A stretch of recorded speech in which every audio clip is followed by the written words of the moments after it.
Hi. So have you seen the advert yet? I have seen the John Lewis advert, and I've also seen the reaction on social media. It's looking far more positive for that advert than previous iterations over the years. But I think when it comes to the Christmas adverts, we've got to start asking the question, are these huge budgets and almost cinematic, epic adverts that come out from the retailers actually going to start saving them? Yeah, it's interesting, isn't it? Watching the John Lewis advert, it's incredible animation. It's sort of Pixar quality. They must have spent a fortune on it. And then you've got Marks and Spencer's, who's got a stellar lineup. They've got the likes of Amanda Holden, Emma Willis, Paddy McGuinness. Now, I know they won't have done it for free. The kind of spend that they put into these Christmas adverts, do you think it's actually worth it at the tills?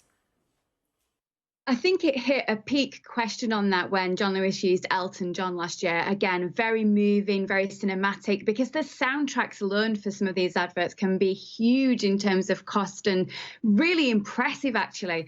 The adverts obviously can't just be responsible for increasing sales, but they have to create a relationship, an emotional tie, a pull-in from the consumers to try and set the agenda for the next year.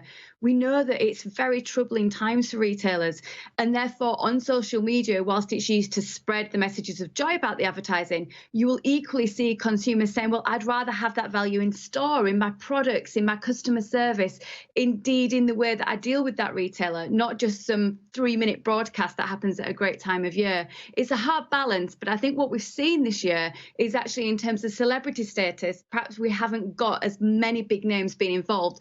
That said, obviously Walkers has used the one and only Mariah Carey for their Christmas advert. Have they? I haven't seen that one yet, Kate. I'll watch out for that on my TV screens. Do you think they should be spending the money elsewhere then, rather than on big glossy TV ads?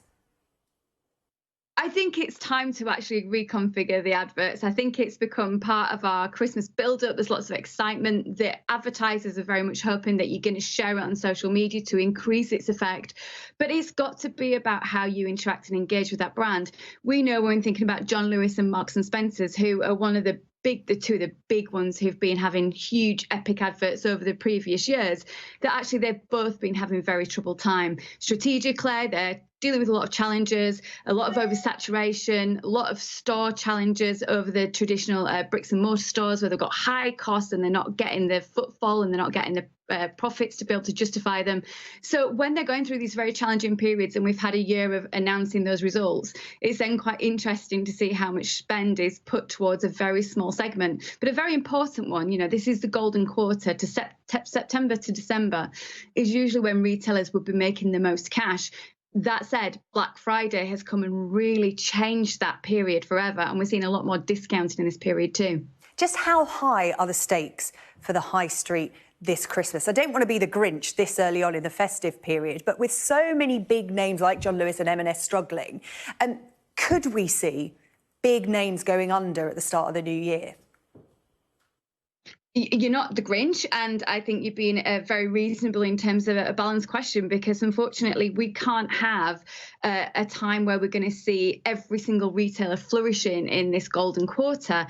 It's been a big change and evolution. 20% of shopping's gone online. People are buying experiences over material goods. People are choosing to buy only at discount periods and more little and less often. So I think we've got to really understand this is going to be changing times for retailers. Our high streets are probably going to be more about the social engagement and interaction rather than just traditional retail.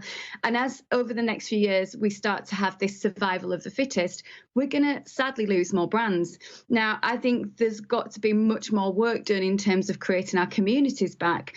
But in the meantime, again, this actually asks the question, should these huge budgets spent just to try and capitalise on a very small period of time? I'm all for organisations wanting to bring joy to consumers, but I also wanted to bring them joy all the year round with brilliant services and brilliant interaction and engagement. OK, Kate, really good to talk to you. I'm going to have to stop you there for, guess what, an ad break. Kate Hardcastle up in Doncaster. Thank you very much. You're watching this.